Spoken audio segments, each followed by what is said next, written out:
correctly with the correct amount. D20 Radio, where gamers roll. www.d20radio.com.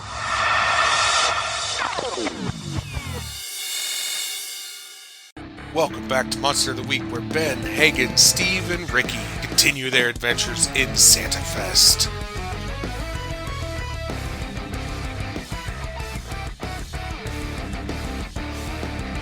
Started, everyone. Thank you so much for joining. This is our fourth session. Something.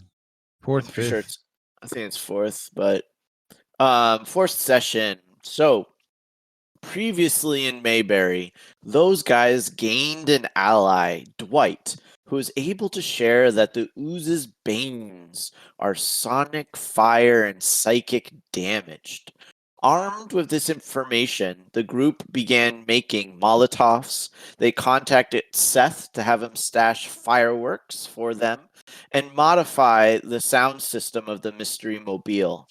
Preparing to disrupt the Ublik's sacrificial ritual in Southtown, their plans were disrupted by Santa clones attacking City Hall. Knowing that this ritual was going off later this night, they rushed to the aid of their allies, hoping to hold the city center. Battling against the blizzard raging outside, Dwight's truck unfortunately slid off the road, delaying their arrival, leaving Donnie and EJ to begin the counterattack on their own. As Donnie climbed heroically up the side of the building, encountering a frozen ice dam, he gained a deeper understanding of the mythical world around him and was able to summon an imp ally that accepted an incredibly lucky rock to go to the roof and begin firing fireworks down into the Santa clone ranks. All while EJ began tearing around the parking lot, Mystery Mobile blaring distorted evil Christmas music, affecting the clones, sideswiping and doing donuts into them. Thinning the ranks, but by no means turning the tides of battle. Dwight and Victor were able to explode upon the scene. Victor throwing Molotov cocktails, adding more fire to the mayhem, while Dwight managed to yell somewhat inspiring rhetoric out the window of his truck, emboldening the defenders to take more heroic actions. These combined activities of those guys slowly whittled down the clone numbers until one last Santa clone stood in front of City Hall. You saw it begin to become possessed by the Ubliks and began an evil villain monologue when EJ power slid behind it, blaring his music, shattering the clone before the Ublik could get in its last taunting words. As the fireworks finally ran out and mayhem settled down, bloody and weary, the town hall defenders regrouped, seeing to their wounded. Unfortunately, depleted as they were only able to offer those guys another retribution reaver dagger and knowledge of a ritual to disrupt the Ubliks' connection to his clones. Battered, Molotovs depleted, and the van struggling to run, our heroes turned their attention to the Southtown Redemption Center and the awaiting Ubliks.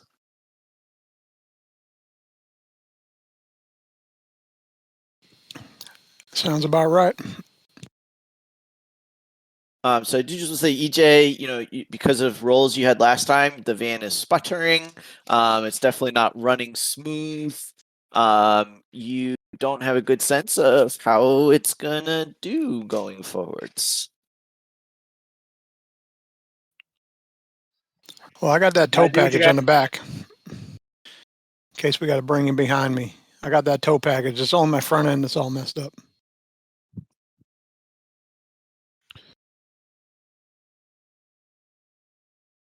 So what are you guys doing? Well,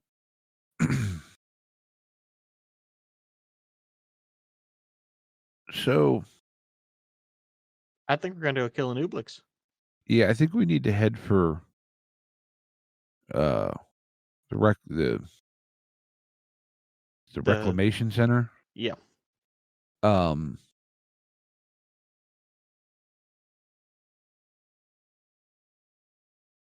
but So the storm is picking up, snow piling down, roads becoming even more impassable as most of the municipal centers have been co-opted by the Ooblix. You do see lights and strobes in the distance as the party in Southtown starts kicking off. It stands between you and the Redemption Center. And you do have a sense that there are still Santa clones that are likely at this festival as well. okay. Well, we could probably just put the Christmas music on and just crank it up to 11 and go from there. All right. Well, before we take off, Victor, look, I know they said this thing, but and you got whatever it is that you do when you do your thing, but one of these daggers kind of be useful to you since you're a little more muscular than the rest of us. Yeah, wouldn't hurt. So I'll give him one. Oh, not EJ. What the heck's your name again, Eric? Dwight. Dwight. Right. Oh yeah, the line right above where I was looking. Beats Bears Battlestar Galactica. Look, I know what your track record. You prefer to use that Remington, but you like to get up close and personal too. Yeah, man. That's my favorite. So, all right. Well, look, this thing is special for it. You're probably better at that part than I am anyway. So, why don't you take the other dagger here we got? And I think AJ, you and me got to kind of figure out what we can do to disrupt, so to speak, let them get in close. Sure. Could I make maybe a read a bad situation roll to assess how likely it is we can get the van to the reclamation center? Or is that not really? No, that's 100%. What I'm just wondering is whether or not Donnie is capable of making a mechanics assessment. That's fair. I don't know that answer. Your character, so you tell me. If I looked at a van that was smoking and making weird noises, I would have no way of gauging that. I think that we've kind of established Dwight probably would have some of those capabilities, and it is EJ's vehicle. I don't know if he is kind of a gearhead who takes care of his own vehicle or not. But I do think a read a bad situation potentially could gain some knowledge about the van.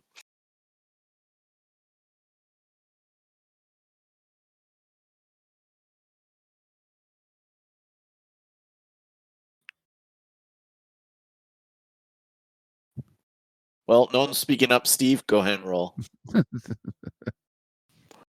I mean, I said I got that tow package. This thing looks like it's limping to the finish line here. Well,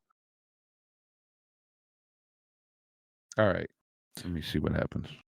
Or you could share with the group kind of what your thoughts are, Steve, because you haven't really kind of explained what you're trying to figure out. Well, I have an idea that I think will be fun. You want to do it in character? You guys do have you guys probably have you have time, but you don't have tons of time either. So you definitely have a moment to kind of just touch base and chat. All right. See if we can jerry rig something. So, EJ, look, that thing doesn't get around the greatest in the snow, and these roads are getting awful bad. And look, I don't know a whole lot, but I don't think it's supposed to smoke out of that spot, and there's a lot of smoke coming from there. Yeah, I don't think you're wrong about that. Now, Dwight's. I mean, the trucks is probably going to be better in this crap, but it's like 2 people in the truck, right? I mean, I can fit as many in the bed as we want, but it's going to be cold. It's going to be rough. And I don't know about them Russian drinks back there that we're going to be tossing if we got any of those left. And I ain't got the Christmas music in here. Well, but I can tow it. What kind of music is Dwight blaring in his cab? Dwight Yoakam. Perfect. So, I think it's my second cousin twice removed. That's why we're both named Dwight. Well, if we have to tow the van, I could still ride in the van and control the music, so we still have that as something to do. All right. I got an idea. When I say tow package, I have a chain with a hook on it that I can put you on my bumper. So you might want to be steering it as well. Can I use my home ground to somehow appropriate a snowmobile from somewhere in the vicinity? Like, I feel like that could be a thing, even if it's the. I mean, I keep leaning on Seth here, but I feel like that could totally be a thing. Yeah, I think the town hall has several snowmobiles. You know, like for the street. I think there's snowmobiles here. I think it's just there's snow everywhere. There's at this point they really only kind of are plowing major roadways. So actually, I had a patient the other day telling me about how there were a police officer in Alaska and they used the snowmobiles as how they got around. They didn't have cars. So yeah, I think at this time of year, like the police force, which isn't compromised in this year, they would be using snowmobiles. So totally. I think there's snowmobiles here. Okay. Yeah. I just want to get a snowmobile. And I'm thinking this is like, like this big old like work sled. It's not a sexy, fast, whatever. No, this is long, heavy, has functional. The cargo crate on the back of it. 100%. Yeah. So there's actually a bunch of them. Basically, Town Hall put out an emergency alert. So all of the, first responders basically came flooding in. So there's just like a bunch of vehicles. Some of them even have little lights on them, like a pole in the back with a light spinning. So yeah, there's a whole bunch. Yeah, there's a whole bunch of them all over the place. Yeah. Well, Donnie is going to commandeer one. Perfect. Keys in it, engines idling, full, basically full tank of gas. No one's paying attention to these. Everyone's like injured. Like people have rated maybe first aid kits from them, but people are focused more on like, what were we just fighting? Like it turned to ooze and a candy cane is sticking out of my arm now. So no one even really notices what you're doing. All right. Don't lick that. Oh. That's really good advice. Oh, and you know what? That's even funnier if you put it in the Mutant City Blues context. Oh, that was so much fun. So what I'm thinking is maybe I don't know if, like, because I've got the snowmobile and it's a little more maneuverable, I could kind of like scout ahead a little bit and make sure we have a clear route to get there. Does this snowmobile happen to have one of those snow plows on the front of it? Like the snow pushers? Sure. How would that work? I don't know. You can do it with an ATV. I've seen it with ATVs. I've never seen it on a snowmobile. Because you can still put spikes on a snowmobile tread and it'll be on ice. That's true, yeah. My first wife's from Wisconsin, and in the winter in Wisconsin, people drive their snowmobile to the bar get plowed, and go drive to a different bar and continue to drink. And like people drunk on snowmobiles is definitely a thing in winter. So this totally fits with my idea of like what's going on in Mayberry here. Yeah, yeah. You guys have enough snowmobiles that for everyone to have a snowmobile too, if you'd want it. It's not necessarily just one snowmobile. Yeah. So I'll leave that up to the rest of the group, but there's a little bit of like a survival kit too, but so you got like some just little utility type stuff. Cool. Well, I ain't leaving Darlene around here, so she got to come with me. Cool, I don't know how to Victor. grab one of those things. You've never been on one in all these years? All right. EJ, what are you gonna do? Like I said, we don't know if your van's gonna make it. I think he's going to reluctantly just have to lock it up and leave it parked, and take the snowmobile because, yeah, it's worrying. I'm gonna have to see if my boys over at the car wash can help me with it afterwards. Very cool. So we're losing the sound system at this point. Is just what I want to acknowledge there. Then.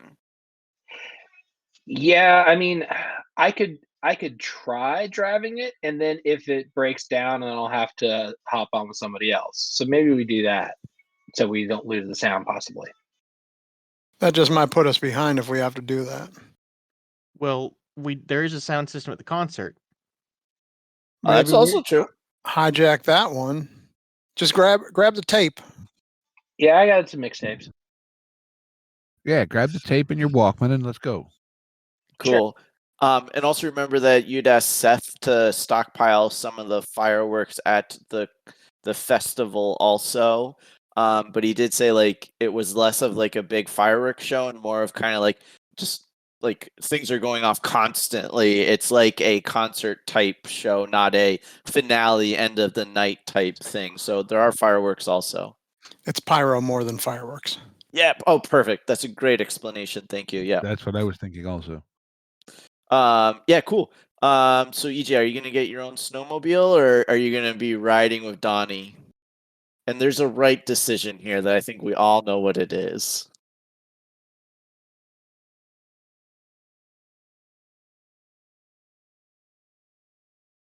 Oh, apparently we don't. What are you doing, EJ? I'm gonna try driving. I'll try driving the. Well, Aw, I was no, hoping I've you would got. just hug Donnie. Do you have a nice Sure, little I'll ride with romantic moment for you guys? He'll throw me in the cargo No. part. What are you thinking? What are you talking about? You can do whatever you want. Do you want your own snowmobile? Sure. Okay. All right. So Victor, you're probably in the truck then with Dwight, and then 2 snowmobiles. So you guys are able to take off. So Oh, one question, because Yo. where did we leave the bartender forearm guy? Pete? Oh, technically, I guess he's still with you. Victor and Pete can grab a snowmobile if they want. Victor already said he didn't know how to drive one. I don't know how to drive one of those. I know, but Pete might. He's got 4 arms. Was it Pete? I thought it was Ted. Oh, maybe it is Ted. Yeah, Yeah, that's Pete right. is Steve's character. Oh, okay. I think Ted is probably going to, I think he knows some poultices as a bartender and is going to stay and help the people heal here. Okay. And I assume he no longer looks like a 4-armed blue guy. No. He's normalized again. That's not fair. I shouldn't use the word normal. He has 2 arms now and relatively pale skin. Yeah. Cool. So you guys are able to load up and take off. So you guys are heading south in through the city. You're making your way through mostly snow-covered streets, and you're getting closer and closer. You hear almost the reverberation of the music first, and then you start hearing more and more of the actual other parts of the songs and music and lyrics, and you're seeing lights and there's spotlights and all kinds of stuff going off. Are you guys going to be going direct like through the festival? Or are you going to be trying to skirt around it? Are you going to try to commandeer stuff at the festival or go right to the Redemption Center, which is on the edge of the festival? I was thinking we can get close and then try to sneak in, even though he knows that we're coming, that would still, the element of surprise can still work. 100%. Cool. And are you But- guys rushing? Oh, go ahead. I'm gonna say that's Dwight's idea. I don't know what everyone else's idea is. Back when I was with the OSS, we did clandestine activities all the time. You really are old, aren't you, Uncle Vic? I'm your great grandpappy. We don't have time to talk about this. We'll talk about it afterwards. Okay. I kind of see like the two snowmobiles had pulled up to the windows of the truck. You guys are like yelling out at each other. Uh-huh. That information, Donnie's kind of like falls behind and then like speeds to catch back up again. Yells over to EJ. Didn't you say you saw him carving some symbols or something in the snow around the thing? Yeah, So they were doing it in a bunch of different places, though.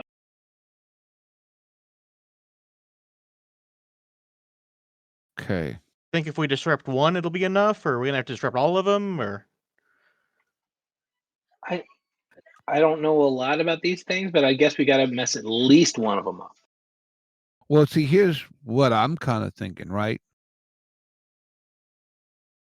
He knows we're coming, but we got the two sleds and he's got the truck. So you muzzle guys, you know, you take the truck and kind of go straight in.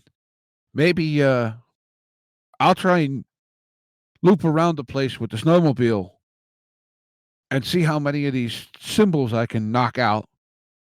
And EJ, why don't you just storm the stage and try and get your music going?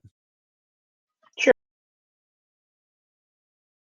So, you know, in my brain, we've got, you know, truck coming in the center. I'm going out one way. EJ's going out the other and gonna like just you know, snowmobile up the stairs and land right beside the DJ platform. Got it. Love it. Got to make an entrance. Yeah. So I think as you guys are getting closer, so I think what you guys start seeing is there are around the periphery, there's kind of these glowing emblems, but they've set it up to look like these are part of the decorations for the festival. And you see that there are particularly large amounts of clumps of kind of drunken looking Santas around these particular rituals. Otherwise, there's just a lot of clearly tourists dressed as Santa, kind of in the middle of all of it. So the rituals symbols are circling the festivities. There's a little ice skating rink. There's definitely a dance floor. There's a bunch of different kind of like little winter slides and stuff. And there's a bar. There's a little like tons of different people, hundreds and hundreds, if not thousands and thousands of people here. The DJ is off to like one side, blaring music, but it's it's not the whole thing. And then you see at so you guys are on the north side at the southern edge. You see this very like intricate, very large, festive looking thing. What is it? What is this Ooblix look like? I was thinking it looked like an evil Christmas tree, but that seemed a little too boring. on the nose? Yeah. So what does this Ooblix look like? Well, maybe it is kind of like a Christmas tree, but it's starting to glow odd colors from the inside. It's this topper from a Christmas tree. It looks like a star that's got some weird colorations. Got it. Yeah, it's got some of this like candy cane like kind of like strobe lighty lights, and actually you see it's kind of pulsating, and as more and more people kind of enter the space, you actually see it grow a little bit bigger and a little bit bigger and Helps a little bit it blend bigger. in with the sea. And yeah, you see that it's on the same circle as all the ritual markings are. And you see that as it pulses, the markers also pulse as well, but it's doing so in tune with this music, this more deep kind of dubstep, bassy type music that seems to be really part of the ritual that's going on. And you see as it's growing bigger and bigger, You almost see like there's a portal almost starting to form in its center, in its heart. Well, it Hey, depends. B- If this is that 1 month in the '90s where Gregorian chant was popular, it could be Sadness Part 1. Could be. Hey, Beast Boy, we got any more of them fire bombs in there, or do we use them all? We don't have any of those left. Damn it, that ain't no good. Never On the is. ride over there, EJ is listening to is cranking a Highway to the Danger Zone. Got it. Got it. Yeah, so I think because you guys had people on snowmobile scouting, we're able to say that you didn't, and you're not rushing. You're not having to make rolls to see if you're sliding off the road. So Donnie has suggested a course of action. I'm guessing you guys kind of like pulled up to a stop. You're not quite at the festivities yet, but you're definitely really close, maybe like a block away. And so you guys are kind of conferring here. So what do people think about Donnie's plan and recommendation? I say we do it. Cool. Best plan we All got.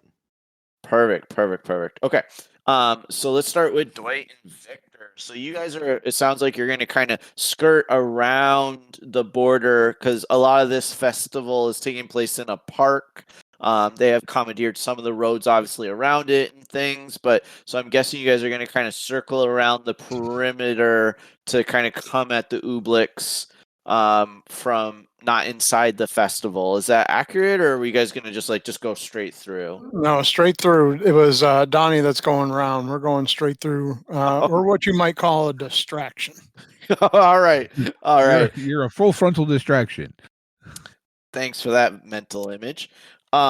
So I am going to need you to make an act under pressure check for me then, because there's just tons of clones, there's tons of real people, there's not like a road through this thing. So we need to get a sense of how well does Dwight drive through this party. I got a 5. All right. So I think we see Donnie kind of finish giving this like really empowering speech, and everyone's like, "Yeah, we're gonna do it." Dwight, I'm guessing you like floor the truck, tires spin, fishtailing, boom, take off. And you're about to go over one of the rituals when suddenly, boom, slam right into a barrier. Your truck is knocked off course, front end damaged even more, tire kind of cattywampus. You're still moving, but boy, is your truck not looking good. Man, I'm gonna need a few weekends for this one now. I think maybe even end up on like the ice skating rink, so your truck's kind of pirouetting across this rink. So that didn't go well. I think the party's like some of the people kind of pause to notice, but they think it's just a cool stunt and they just start cheering. But you notice that a group of clones kind of all turn and notice you and start plodding very ominously towards the truck. Victor, what are you doing? Why? So, are you gonna get out onto the ice? Yep. I'm like, keep going for it. Oh, baller as shit. All right, cool. All right. So you're gonna kind of take on these clones that are coming? Yep. Cool. All right. Why don't you make me a kick some ass roll? Sure thing. Let me ask this. Does Victor know how to ice skate? That he does know how to do. I was gonna say, I feel like he should know how to ice skate. All right.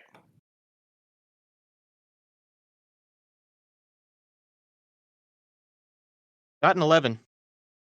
Heck yeah. So you see Victor being like, and I think you open the door and like mid pirouette, you do that like walkout as the car like pirouettes or truck pirouettes away from you, and you're just doing this calm walkout of it. And as these clones start coming up, you can tell that they are struggling, slipping, being on the ice. and you just start like just maneuvering beautifully around them, almost like figure skating, while just going to town with that dagger. And so you're just sliding in, shanking one, going by another, slashing. You are taking on a horde of clones, and you are fighting them to a standstill, or I guess more accurately, a very slippery, barely can keep their feet standstill. This Cool. reminds me of that fight when the slicked up floor in the transporter. Ooh, yeah, great. Yeah, it's such a good fight. It looks that More- cool, also. More 80s throwback. This is skate or die. uh, cool. Donnie. So the truck takes off, crunch, crash, and then suddenly Victor is putting on the best distraction ever. Because when he kills these things, they like pop into like almost like mini candy cane explosions. Like all the tourists are like, "What? This is crazy!" Like, you know, everyone's like really into it. They think this is one of the other shows that's going on. It's like Donnie. a rain of those little mini peppermint candies. They're like 100. Oh yeah, quarter size. 100%, 100%. But- What's Donnie gonna do? So you had said that the DJ booth is kind of like off to one side towards the back.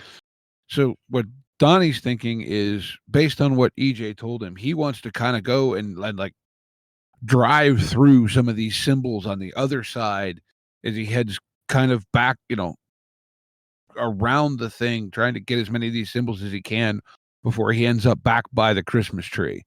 Got it. And so, you know, just to make this simple, we'll just kind of say like you guys are at the northern part of a circle. The festival is the circle itself. There are runes all around it, evenly spaced. So you're at the northern part. The Ooblex is at the southern part. We'll say the ice skating rink is on the western part, and the DJ is on the eastern part, just to kind of give you guys some grounding. That said, this is a very loose. So if you guys want to do something that's really awesome and badass, like then that kind of rough layout is out the window to do the cool thing. That Donnie did just see a truck try to run over one, and it got beat up pretty bad. So you do have a sense that you can't just drive full speed over these things. Okay. Well, like I said, I'm thinking, you know, with the snowmobile, even if I can just sort of ease up in and then maybe kind of do a little weight transfer thing and punch it, hopefully like churn the track up over top of it.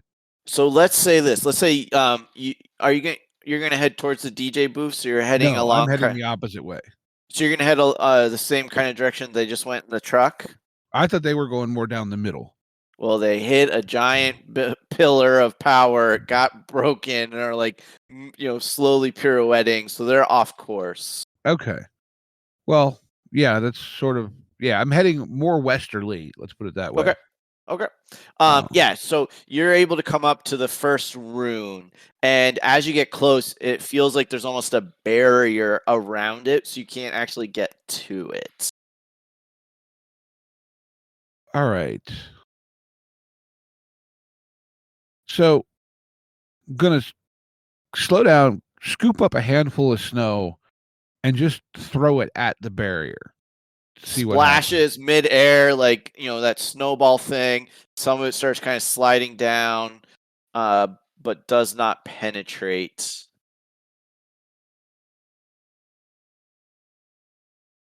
All right. So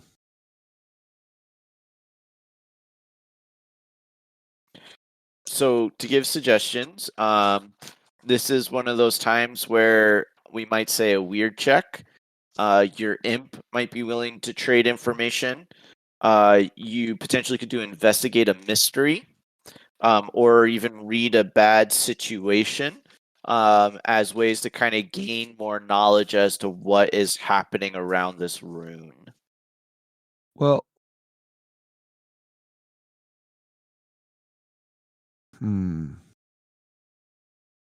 yeah, it's sort of, well, read a bad situation, investigate a mystery. It's sort of somewhere in the middle, but they're It both a is. sharp roll. So, Well, and that's kind of why I was letting you choose either of those, because this isn't quite as you said, quite one or the other. So you can just make a sharp roll. We'll see how you do, and we can kind of go from there. Okay, that's an 8. 8. So I mean, I think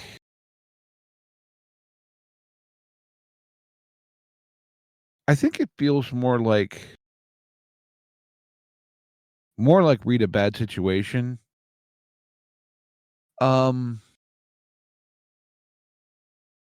I guess maybe this is a little specific, but would disrupting these runes be a solid use of those potion things that we got, or an application of them? 100%. 100%.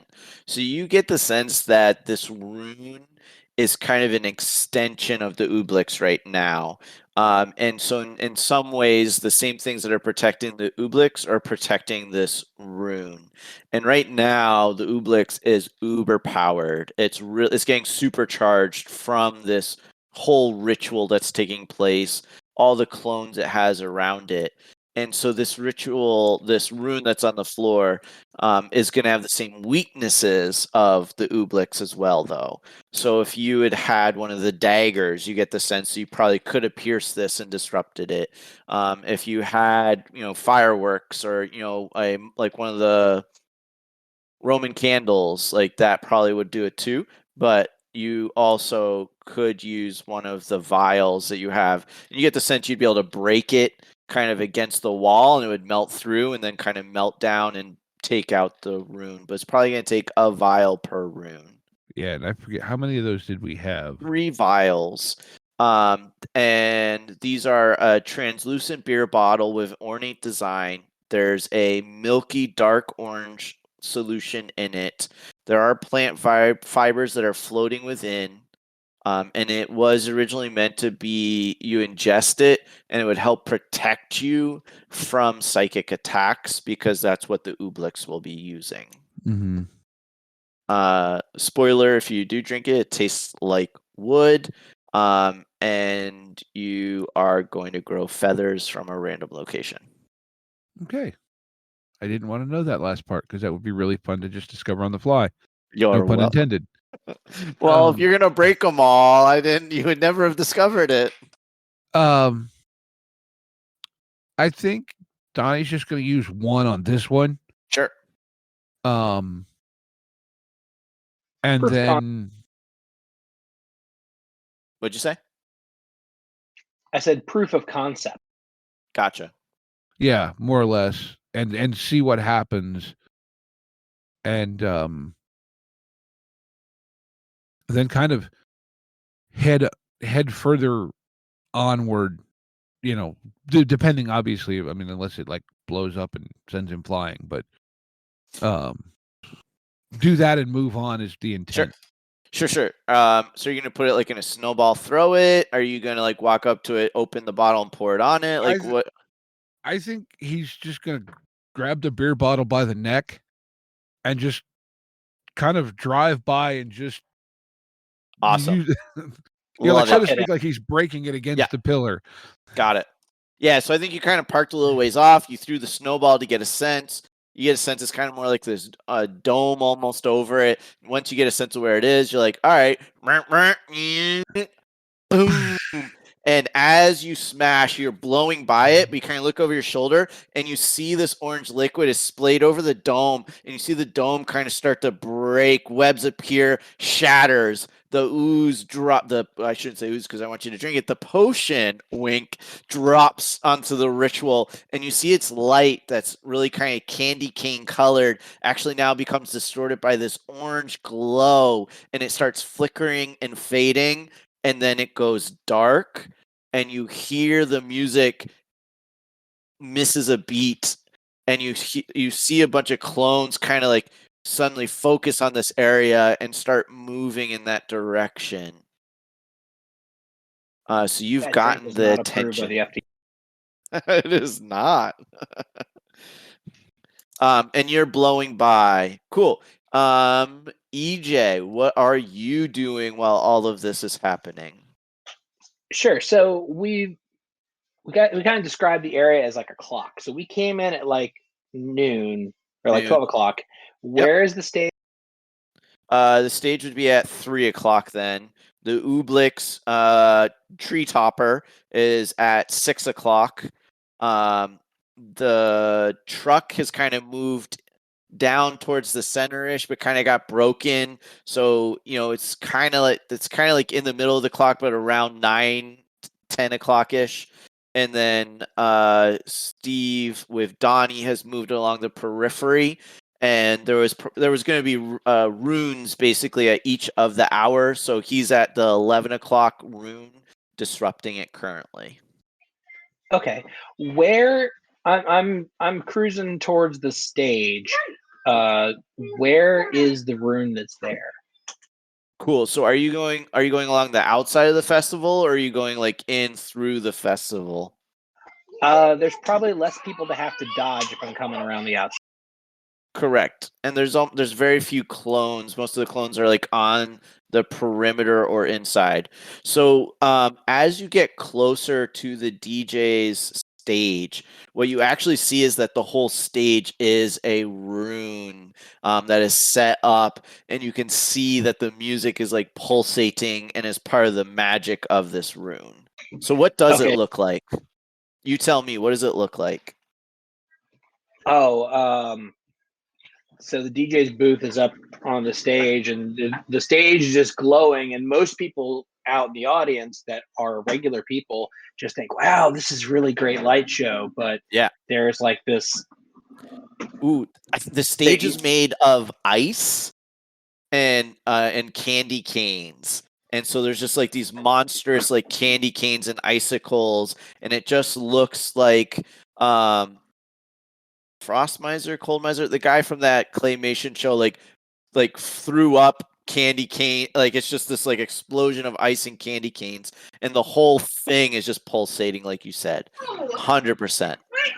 Cool. I'm gonna go with our plan that the idea about like just jumping the up onto the stage with the snowmobile, like going up the steps. 100%.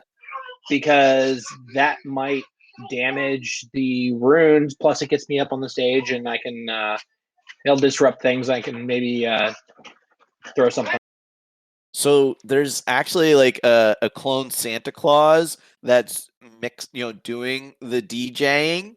So what I want you to do is I want you to make a kick some ass roll for me, and we're gonna see if you can like basically like throw this snowmobile into that clone to take him out, to leave you on the stage by yourself. Sure.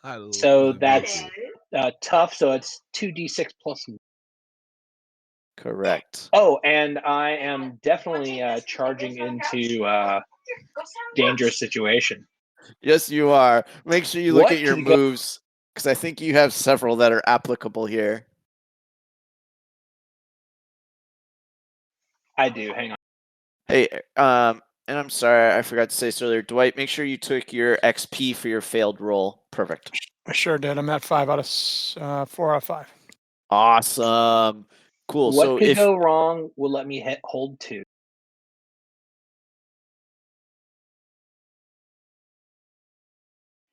Not helping someone, the what could go wrong is what's gonna come into play. I mean, you could argue that you are helping all the people that this music's kind of enthralling a little bit. I would let you. The part says when fighting a monster, if I help someone, don't roll cool. I automatically help as though I'd rolled a 10. Oh, got it. So you're not got it. So we're not. It's not a kick some ass roll. Right. That's a help out roll. Okay. Exactly. Yeah. So I mean, if you want it to just be pure narrative and that's a cool moment, then we do that. But if you want it to have a little bit of variability to it, then it'd be a regular kick some ass. But I get to hold 2 because I'm definitely charging into combat. 100%. What I'm going to say is I do think that when you try to take over the music, because it is a little bit of a magical spell intertwined with the music, we might say that is a help out, because you're trying to help all the people that the monster is basically ensnaring with this. And I'm guessing that when I'm doing the music changeover, that'll be an act under pressure roll. So spending the hold on +2 on a act under pressure roll sounds like a great idea. Perfect. All right. So you are blaring on the snowmobile.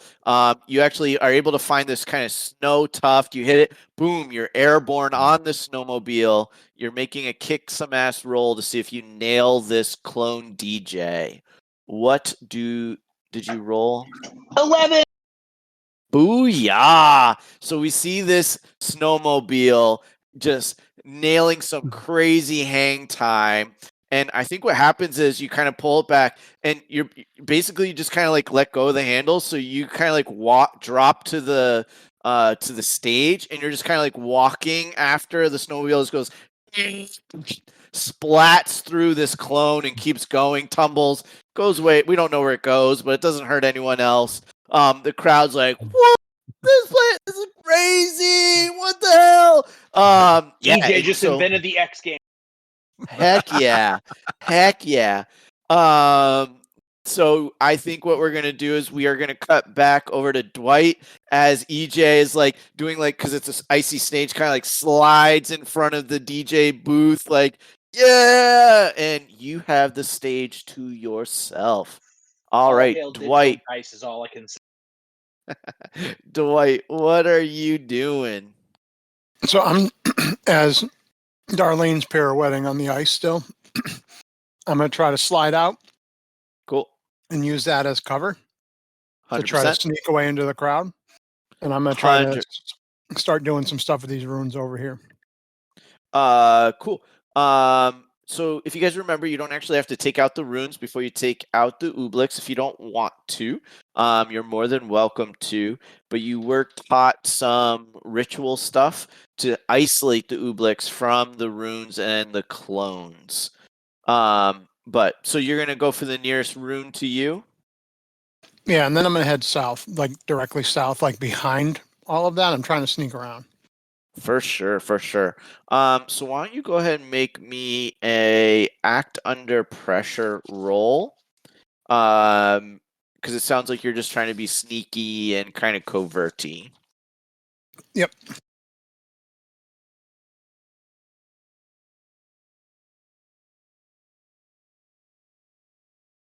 Nine. Yeah. So I think unfortunately Darlene kind of like slides into something, tilts up onto the side, comes to a rest. It hurts to see, her so banged up, but you're able to sneak into the crowd. You having one of the daggers, as you get close to the ritual, most of the clones have moved away, looking at Darlene. How do you take care of the rune? I'm just going to.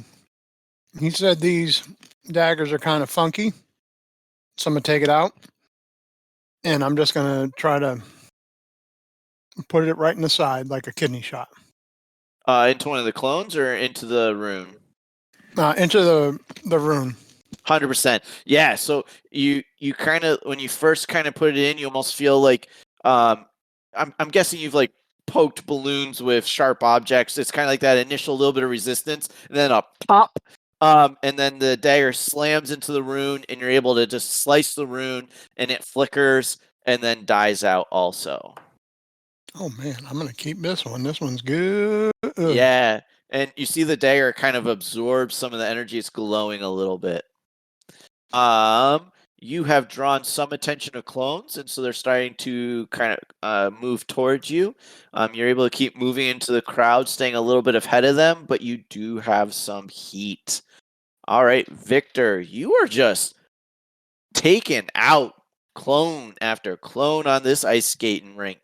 There are definitely more that you could take on, but you've taken out enough you could probably make an escape if you wanted to also. What do you want to do at this point? I'm going to make as big a distraction as I can. Got it. Want all of them coming after me. Got it. I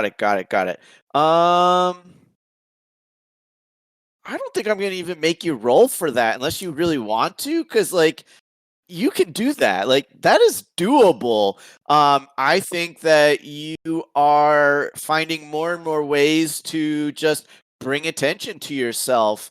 I think that, you are able to like threaten one of the runes that's by the skating park. Like, you move towards it, more of them come at you, so you kind of move away, take them on, and then you kind of go back to it. So you're playing this cat and mouse thing.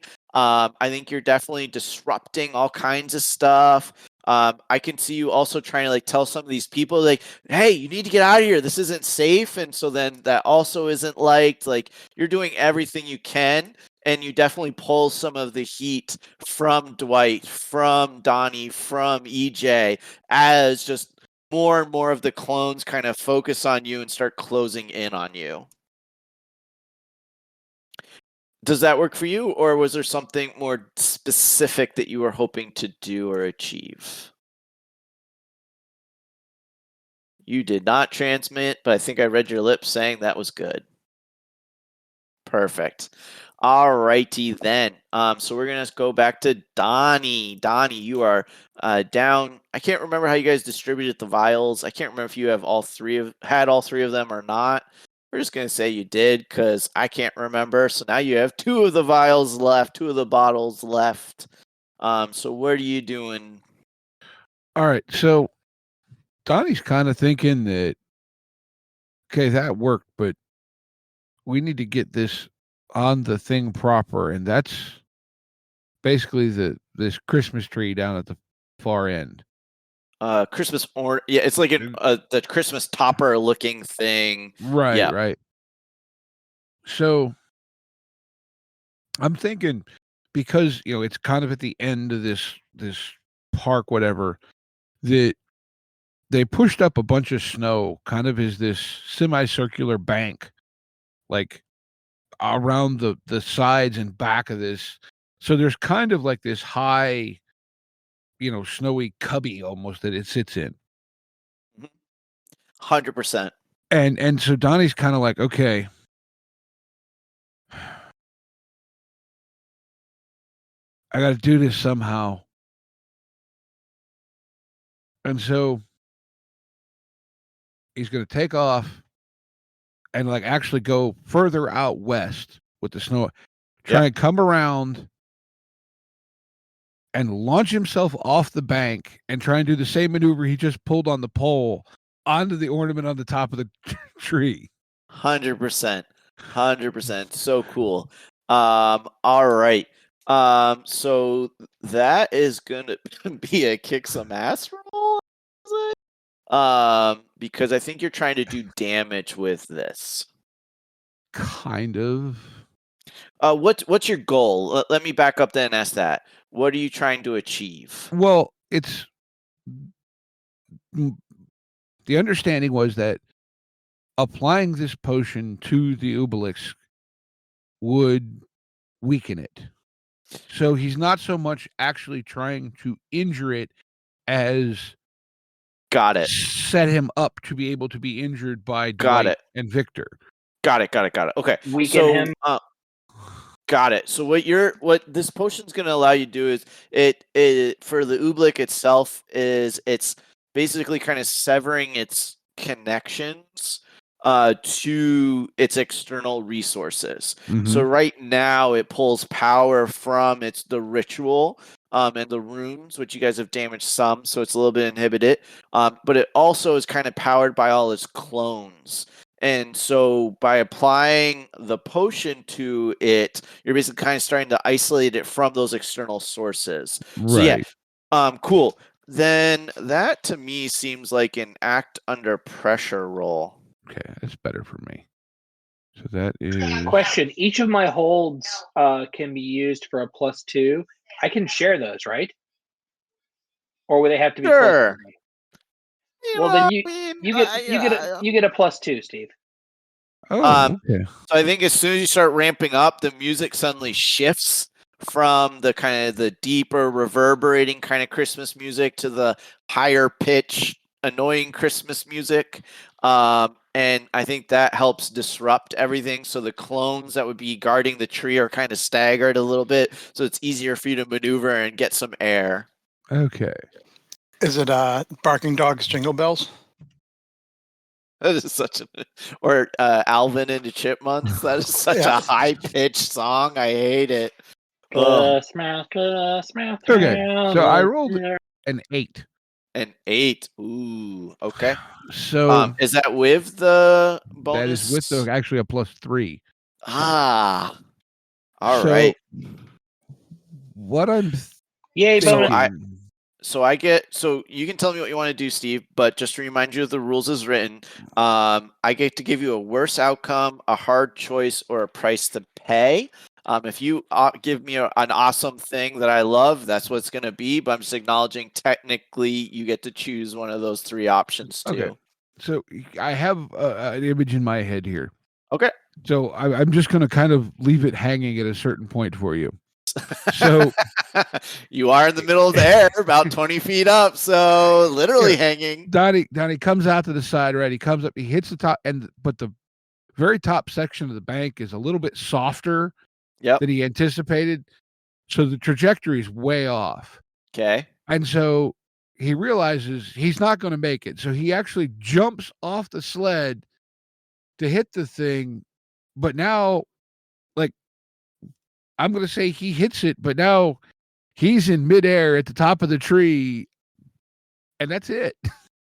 100%. So I think you are going to land on this thing, and it's like this, like that sticky candy cane kind of sugary, like you almost like stick, but not Like quite. landing on a giant wad of toffee. Or Yeah, you know, and taffy. you're up there, like you got some major air.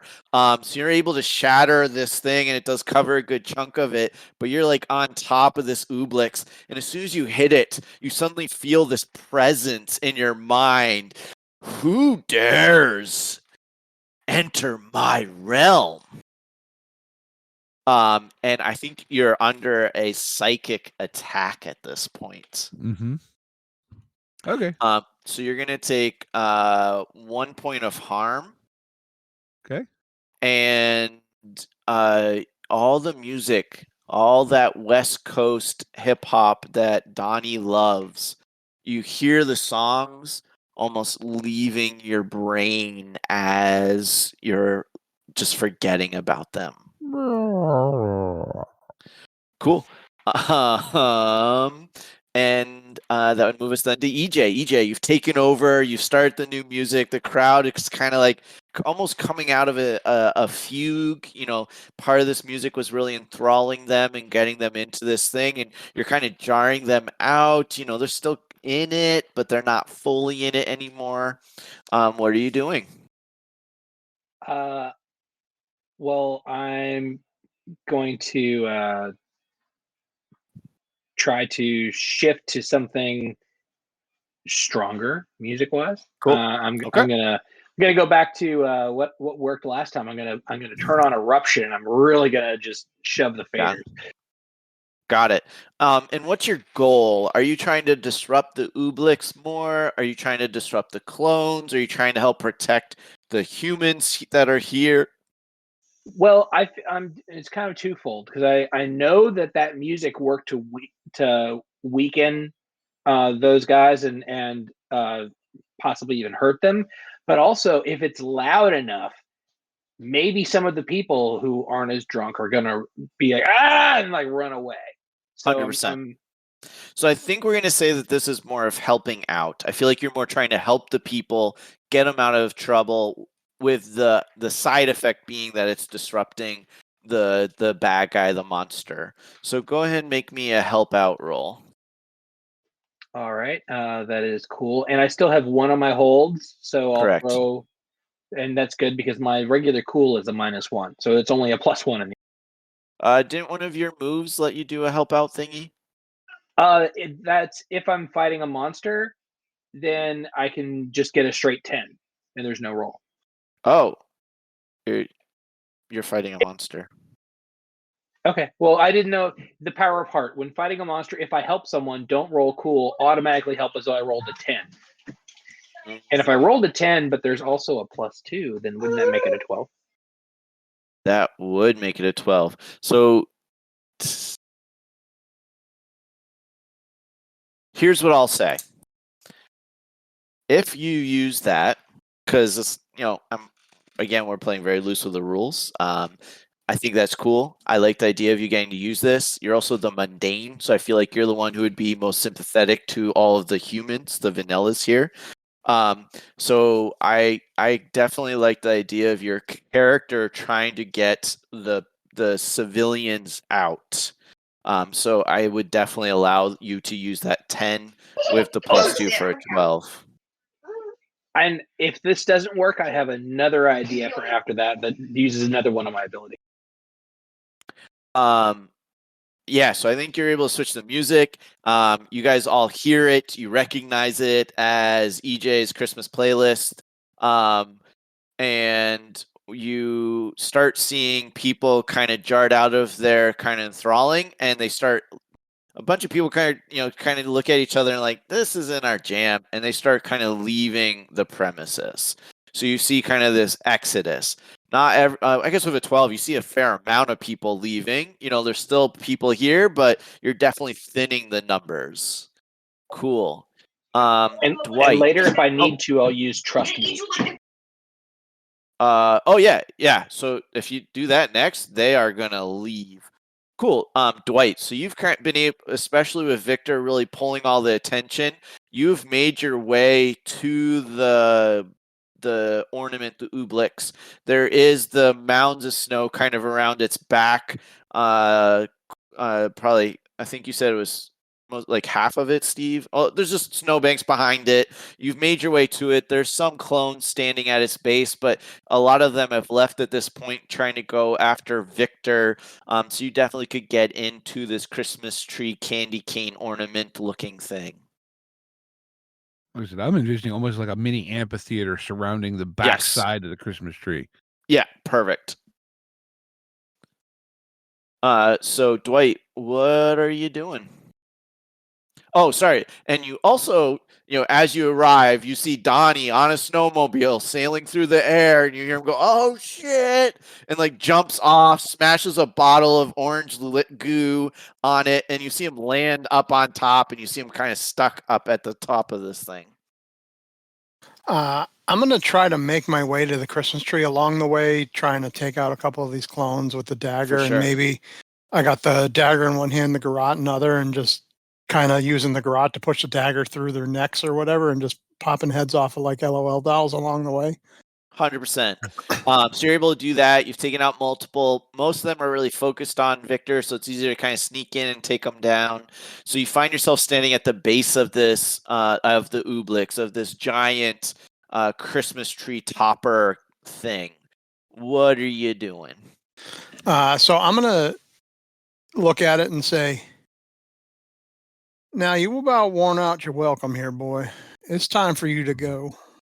We're here to escort you off of this island and return to where you once came from, never to come back. And that's it. I'm going to monologue at him and try to convince him to leave.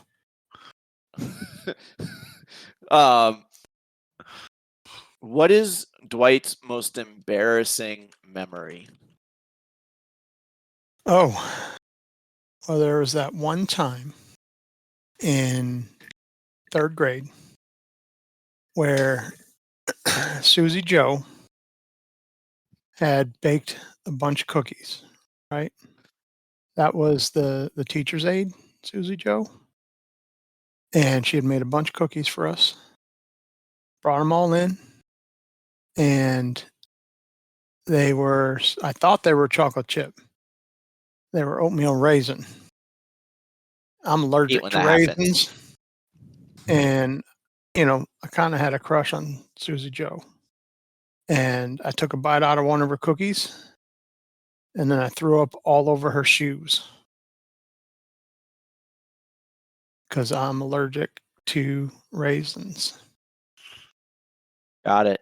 So you start after your monologue, you start experiencing that memory, and you have all the same emotions, all the same feelings, but you clearly get the sense that the Ooblex is the one that gave you the cookies, and you are feeling this embarrassment and just like revulsion all wrapped in one, and you get the sense like through your own memory that you're really just getting mocked.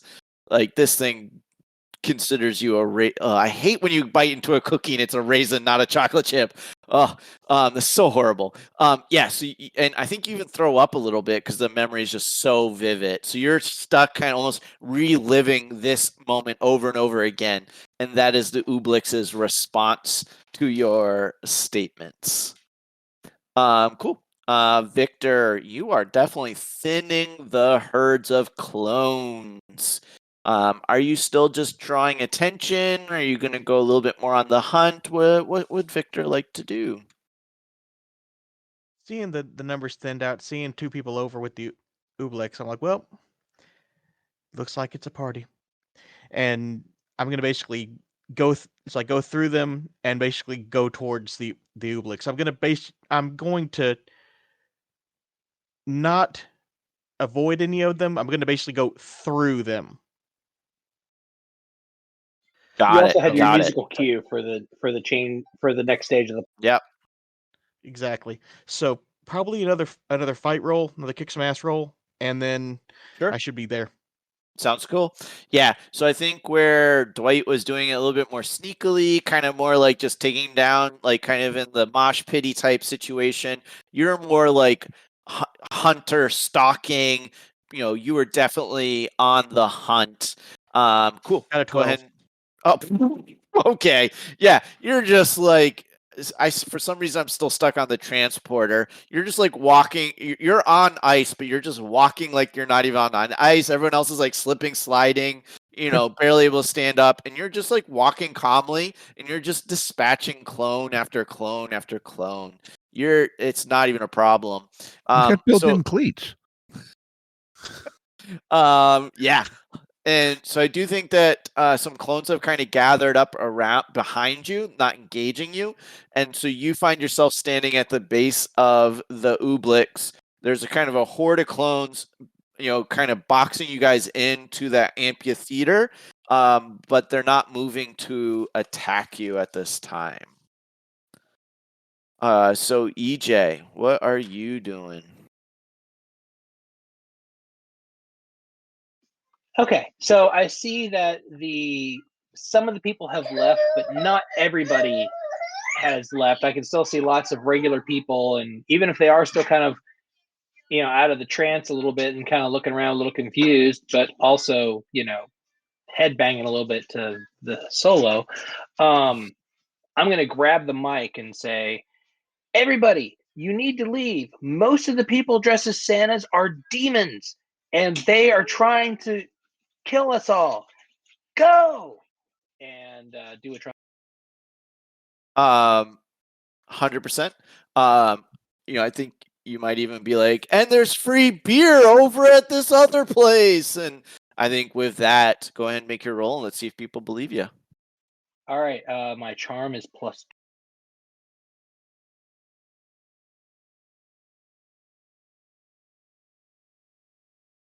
Got a 10. Nice. Cool. So on a 10 plus, they'll do it for the reason you gave them. If you ask too much, they'll tell you the minimum it would take for them to go. I think you got them. So as soon as you start saying that, especially this whack music you're playing, you see a lot of people being like, it's late anyways. Yeah, we're going. And so you just start seeing this mass exodus of people. And as they're leaving, you guys feel the ritual speeding up. You get the sense that the Ooblix realizes the tide is changing and it needs to pull off the ritual as soon as possible for it to work. So we are in a little bit of a time crunch now. So we only have a couple rounds before it's going to pop, or there's enough people that are gone that it can't do it. So EJ, are you staying on the stage, or were you going to go to the Ooblix at this point in time? Are there Santas coming after me? Am I pretty safe on the stage where I'm at? Yeah, because you're the focal point of the music you are playing, they can't get near you. The farther you move from the stage, the more at risk you will be. is the stage still pulsing and doing its thing, or is it like Oh clearly no, disrupt? you see like as you shifted it, the music is reverberating. So you see like the crystalline candy canes are actually fracturing, cracking. The rune underneath is kind of flickered and gone out. Actually, so have the runes on either side of it as well, because that's really where the music is powerful enough to impact them. So yeah, so no, you've seen that you've done that.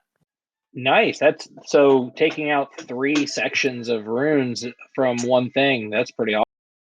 Yes, and that's And saved the a lot. area that the majority of the people are able to exit through. I'm just gonna, keep encouraging people, like, to, help. Oh, and help that guy get Yep. him, like, you got to help people in the pit, kind of. 100% cool. All right. So, camera then kind of focuses, I think it's a top down view of this ornament. We see Donnie stuck at the top of the ornament, and it pans down and kind of drops to the ground, looking up at Victor and Dwight standing in front of this massive creature. When you again, Donnie kind of dangling a little bit towards the top of the frame. So at this point in time, there's really not technically an initiative order. I've just been kind of giving that structure as we've played. Does anyone have something really cool that they want to do in this moment against this creature? Well, I had been thinking Donnie has suddenly realized that he's in a lot deeper than he really intended to be. When you clearly, like literally, like you're getting absorbed not into literally the Ublix? deeper, Oh, okay. I but, mean, maybe like- you are. That's a great idea. I think you're kind of sinking in a little bit. Well, but he didn't really intend to be here, and he felt that powerful attack before you said. So I think, and the way you were describing this before, the creature is actually sort of like perched at the top of the tree, right? No, it's the whole tree. Oh, the whole tree? It's the whole thing is the Ublix. It started small, but it's fed on so many memories and thoughts that it's grown into this big thing. And in the middle of it, you see that there is a portal that's slowly been opening. And you can feel a malevolent power is just on the other side. So I think Donnie's a little bit scared. So he's probably, and you kind of wanted this to happen. So I think he's going to drink the third potion. Okay. And then I still feel like the way we were describing this, like, there's this big pulsing thing at the top of the tree. Sure. And one of the items Donnie's had the whole time, never shown, is he carries a rather large knife. Okay. And so I think he drinks the potion, kind of, uses his sleeve to wipe his mouth because, it tastes like the damn tree. And then he's actually going to try and, like, because the top of the tree is thin, he's going to try and just lop the top of the tree off with his knife. Gotcha. First and really important, where do you grow feathers? I am thinking, does Donnie have a beard? Probably a goatee. Well, he now has a feather goatee. It's it's almost like yours, but it's now just all feathers. Okay. All right. So you are going to be doing a kick some ass. So trying to kind of like lop off this focal point of the Ublix energy. See, I've been trying to symbolize dump the potion directly onto the Ublix. That's what I was trying to show. Well, I already did that with one. Yep. Right, but the Ublix itself is different. So yeah, the drinking it. Well, that's what I'm saying. No, I busted the one on the thing when I landed. Yep.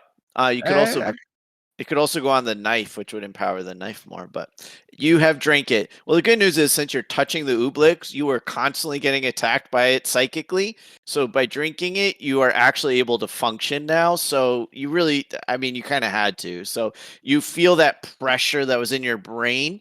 You now know it's there, but it's almost like it's in the next room. You really had to fight and struggle to drink that one vial. And so now you feel like you can act, but it's hovering. It's right there. And Cool. I rolled a 7. A 7. Okay. So you are able to kind of like, it's that like almost walking in mud, crawling in mud sensation. You're able to make your way up towards the top of the Ooblix to this like pulsating, almost kind of like star type thing at the top of this tree topper. And you take out your knife and you try to hit it. What's the rating on your knife? What's I the think it's just a harm? 1. So you go to hit it and you are not able to penetrate its armor. But because you wipe some of the potion on the on the sleeve, as on the dagger, as you hit it, you On the still tree are. where I hit it, whatever. Yeah. So, that little bit of potion on your dagger is able to help you damage this tree a little bit. So on a 1 for on a 7 for kick some ass, that is basically a 1 move. So you and whatever you're fighting inflict harm on each other. The amount of harm is based on the established dangers in the game. That usually means you inflict harm rating of your weapon, as does the enemy. So you technically are inflicting 1 harm. This thing actually has 1 armor, so you are not able to penetrate that armor, unfortunately. Well, it has 2 armor. Things you guys have done have reduced the armor on this thing, so you are not able to damage it. But you get hit with a psychic blast back. And because you drank that potion, however, you are protected as well. So you feel like you're hit by this giant gust of wind, and the dagger, which is kind of like stuck into it, helps hold you onto it instead of being blown off. And so you're kind of like staggering, fighting, and you feel it trying to get into your brain, but you feel it almost feels like feathers are just growing up in your brain and are helping block you. And eventually it passes, and you find yourself still standing on top of this thing. You're definitely staggered. You're covered in goo. You're like in mud, candy cane junk stuff. Top of the trees whipping back and Oh forth. yeah. But you get the sense that you have identified a weak point on this thing. Cool. Who else has something that they want to do? Victor, Dwight. I'm gonna basically go in where there's a portal. There's like supporting areas around there in my mind. Like Sure. it's like the portal's there. So I'm gonna take one of the daggers and I'm gonna basically try to lop off the side and like collapse part of the portal. Gotcha. Yeah, so that sounds cool. I think the supports also seem to be funneling some of the energy that are pulsating from the runes and everything into the portal, and it is slowly growing and growing and growing. So you're able to make your way in. You're able to get to this place. Go ahead and make me a kick some ass roll to see how you do.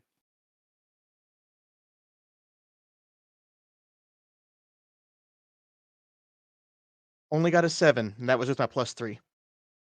Dang. Okay.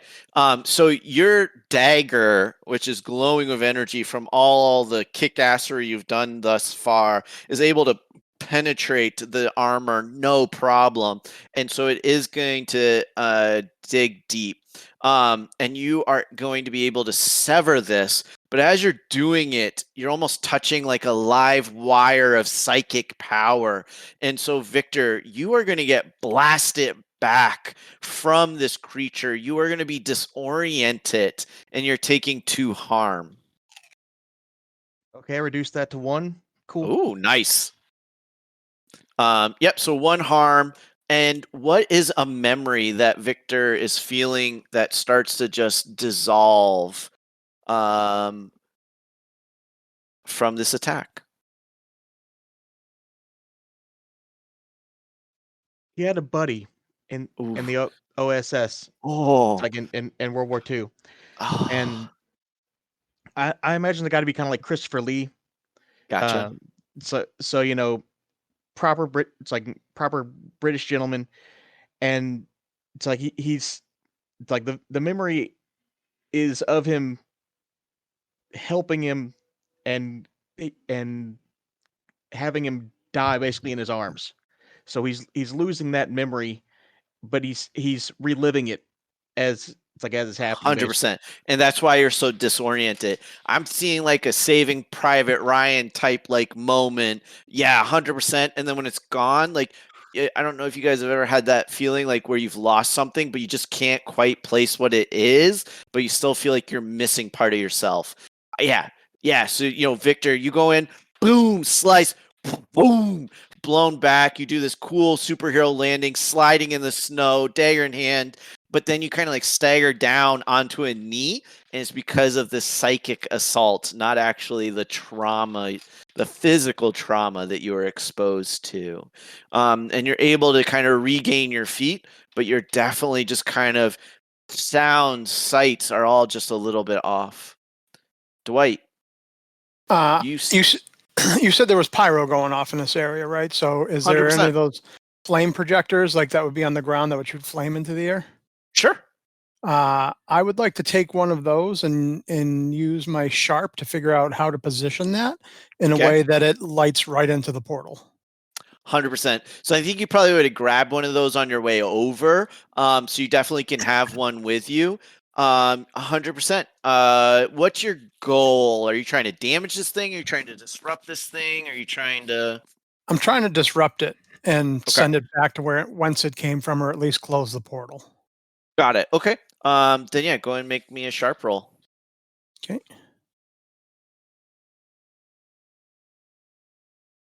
Niner. Perfect. Yeah. So I think as Victor's like running up and doing this thing, you're kicking this thing down. How are you lighting it? What kind of like?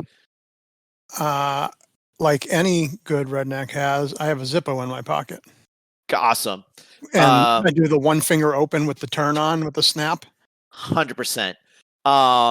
You're not even looking at it. You're like looking off somewhere else, like boom, and this Roman candle just explodes out, hitting the center of the portal, and you see it just disrupting the whole thing, and it's looking like it's on the verge of collapsing. All right.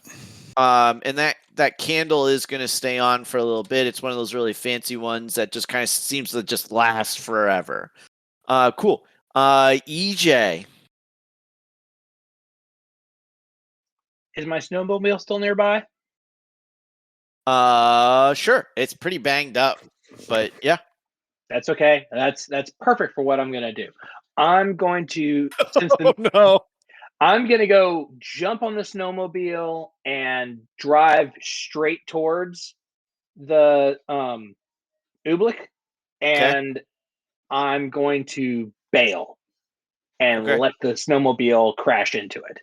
Got it. Are you gonna go up like one of the sides and just like have it run into it like in the air? Are you just running it straight in? Like, don't care, just doing it? I'm trying to get it at the base, because if it's if this is more like looking kind of like a tree, then we can weaken that and maybe make it fall. That's what I'm thinking. Yeah, fuck you, Donnie. Yeah, totally cool. I think EJ probably sees Donnie as I'm almost there. I'm like, oh shit. Make a kick some ass roll for me. Okay.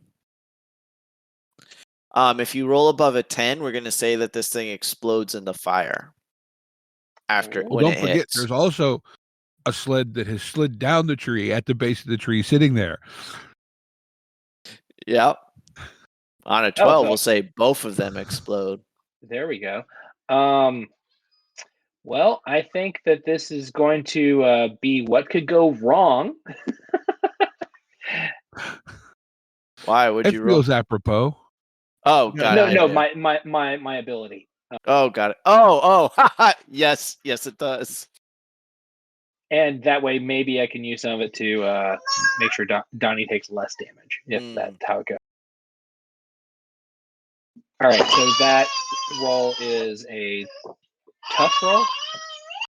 Correct. Okay, 2d6 plus 4.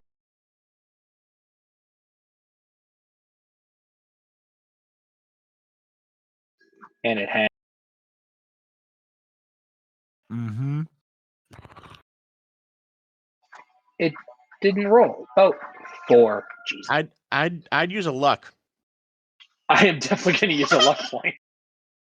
All right. we're not. It's not going to explode or anything crazy. But we're going to say like meh, meh, blowing by. You do like a roll off. And it just the thing goes crashing into the base of the Ooblix, dealing some minor damage.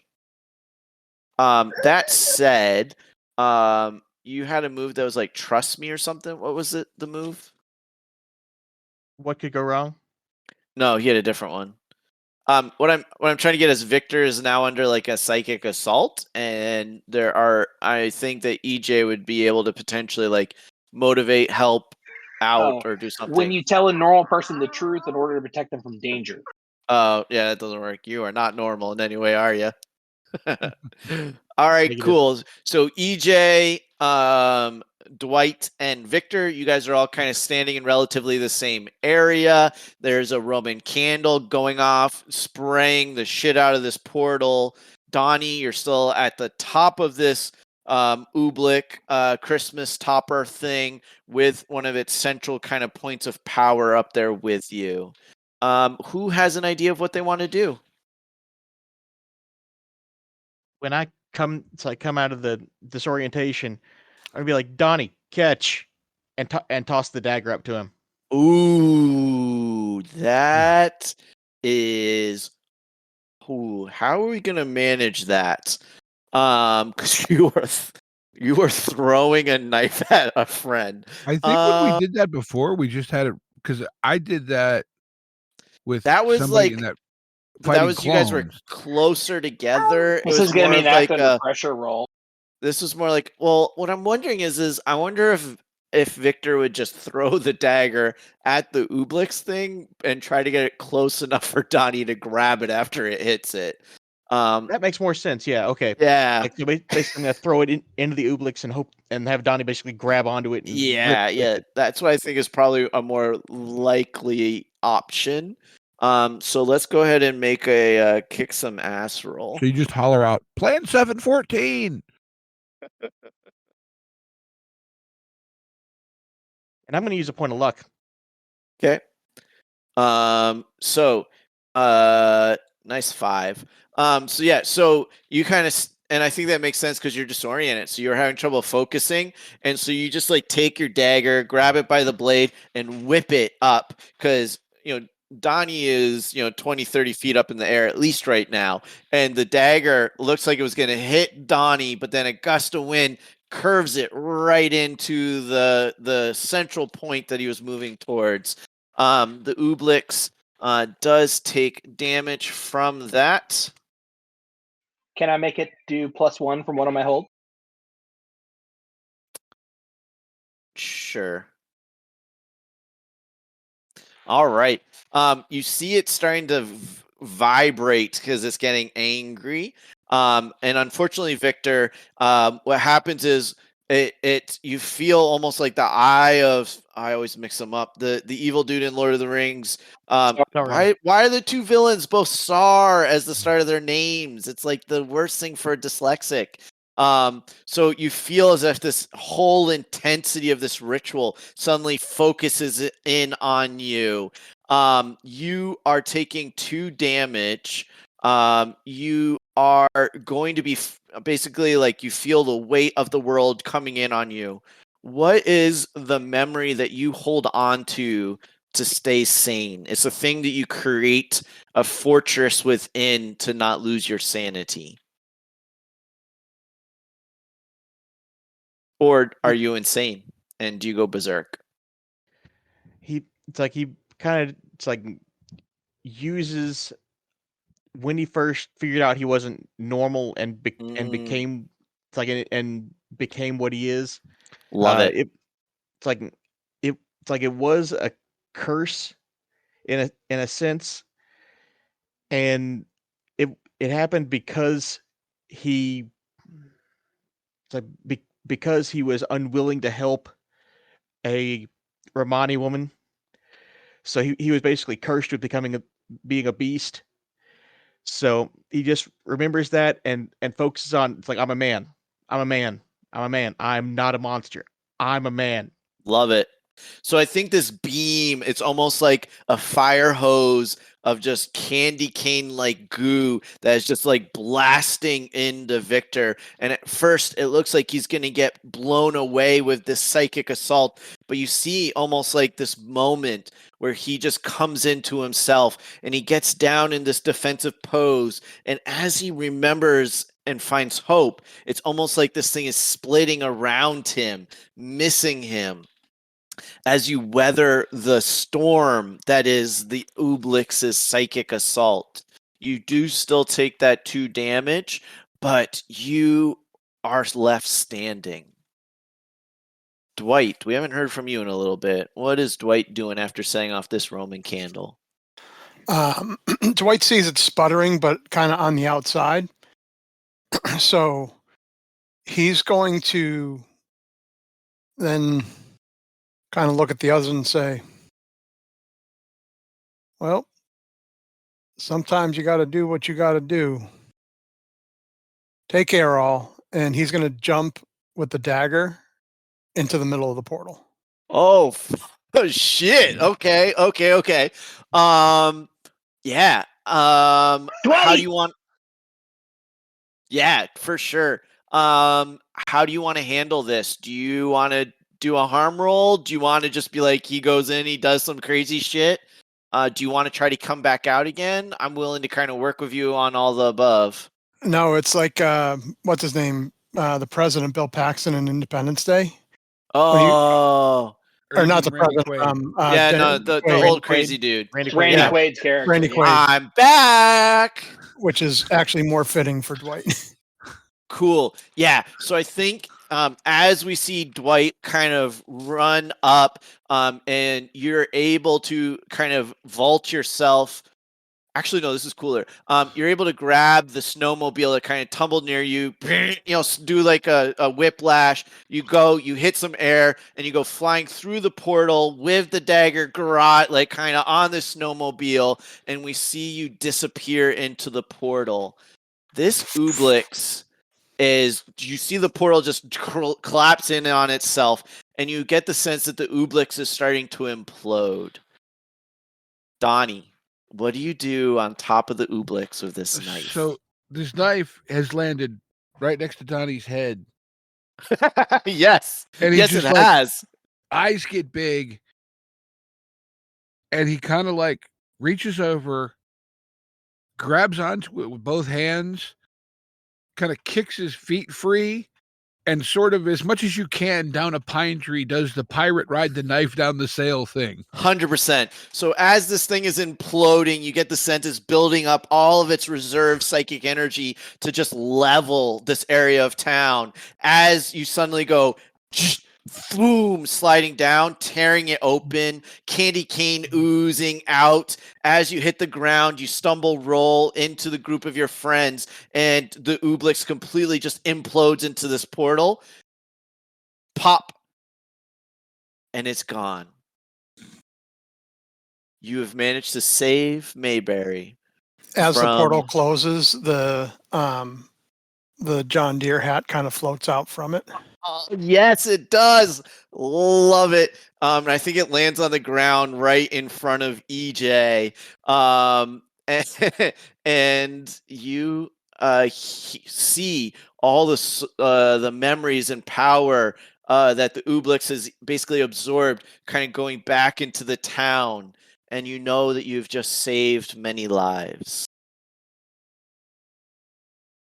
So with that, you guys have successfully protected your home. We're going to jump forward 3 months. Where do we find those guys?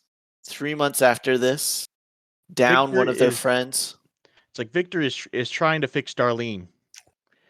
Oh, I love it. Yes. Yes, He's love terrible it. at fixing it. So he's got like, a tailored shirt, and it's covered. It's like his hands are covered in grease. He's like, Yes. the hell is this? This is ridiculous. Love Who it. would make it like this? What engine Love you it. design this? Victor, I'm gonna have to take you to my boys over at Blue Jay. They fixed the van up great. The Wizard Pizza van is just rocking. Love Donnie it. comes walking through the garage door with this big box under his arms, like, Hey Vic, I got that part you needed. Where do you want this? Put it on the ground over here. Jesus. And I think at that moment your cell phone rings and Donnie, and on the other end says, "It's Seth." Shit, Donnie, you're not going to believe what's happening down at Town Hall. We need those guys. We need you right now. And with that, I think we complete this adventure. Woohoo! And Thanks Donnie so much, guys. adjusts his John Deere hat. Oh, Or EJ yeah, adjusts the Don hair. totally. You're He's definitely definitely wearing wearing- it. You guys have the really bad music that he was listening to. Dwight's, whatever the third cousin's name Dwight, yep. was. Yeah, love it. Thanks, guys. Thanks so much for playing. I hope this was fun. I definitely had a great time kind of walking you through it. This was a very, let's say, loose use of the Monster of the Week rules, but I think you guys did a great job. I threw a lot of improv at you, and you guys just knocked it out of the park. So thank you so much. Well, thank you. That was a good time. I wish I Yeah, could have very been in much. there a Thank you little for bit running earlier, it. but Well, if you'd been able to, we would have been doing Star Wars. So oh, that's true. That's true. But yeah, yeah. Thank you for running that. That was pretty fun. I like the scenario. Mm-hmm. Yeah, it was a lot So of we fun. should probably do XP in case we get back to these characters down the line. oh, okay, I see how it is. Well, you've set it up for us to do it. That's true. That is true. You don't set Um, the sequel if you don't want it to happen. I don't know. There's been a couple of movies lately that's happened to me, and I've been disappointed. But yeah, 100%. So at the end of the session, did we conclude the current mystery? That's a solid yes. Mm-hmm. Did we save someone from certain death or worse? You saved a city, so we're gonna say solid yes. Did we learn something new and important about the world? That there I don't are know about- portals that can open to other places. Ooh. Okay. You know, that was Dwight's paranoia. We confirmed it. I guess technically. I don't know. I'm the mundane, so that's really outside of my realm. So I'm at least learning that, even if other people know. Got it. Mayberry uses snowmobiles for winter transportation around town. Ooh, touche. That is a true statement. That is something new about the world. Yeah. And really what this question is supposed to be is, you know, we're supposed to be building things out together as a group. So as we build more into the world. So 100%, we'll say yes because of those two things. Did we learn something new and important about one of the hunters? Yes. We learned something new and important about several hunters. I mean, damn! I never thought Dwight would die to save everyone. That was good. That was a great moment. I was like, oh, I wish someone would do this, and then you did it. I was like, oh, this is awesome. And then we learned a lot about Victor. You know we don't know he's dead. True. That is very accurate. I don't know if you guys ever watched Tabletop with Will Wheaton. He does a fate game where basically like one of the characters is just like, oh, you're gone. And then you're back, but you spent like 20 years in this hell dimension and you're now back in this moment and, you know, comes back with all this random stuff and lots of trauma. So yeah, we totally could figure something out like that. Cool. Yeah, so any Eric, concern? definitely make sure you're tracking XP because we didn't see it, so you never know. Well, and the good news is he just leveled up too, so that could definitely reflect what he's learned in the other realm. We also learned that apparently EJ has some snowmobile skills. Yeah, surprised all of us. So how many XP did we get from all that? 2. Okay, and I had a failed roll, but I used a luck point to counter it. So do I still get the XP from that? You do not. So it's Okay, only I didn't if think you. No, so it basically the system is trying to reward people choosing to fail by giving XP for it. So it is one of those mechanics to, you know, so we're not always being successful or succeeding. Any concerns, any complaints, anything we could do differently? I guess it doesn't matter since it was the last game, so forget that question. That's just habit. Cool. I thought that it was a good way to finish up the campaign. No, I thought it was very Perfect. good. Perfect. Alrighty then.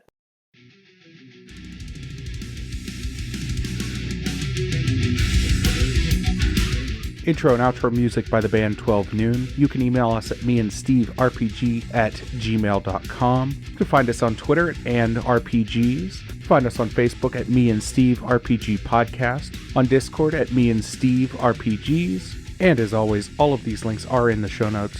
Thank you, and be kind to one another.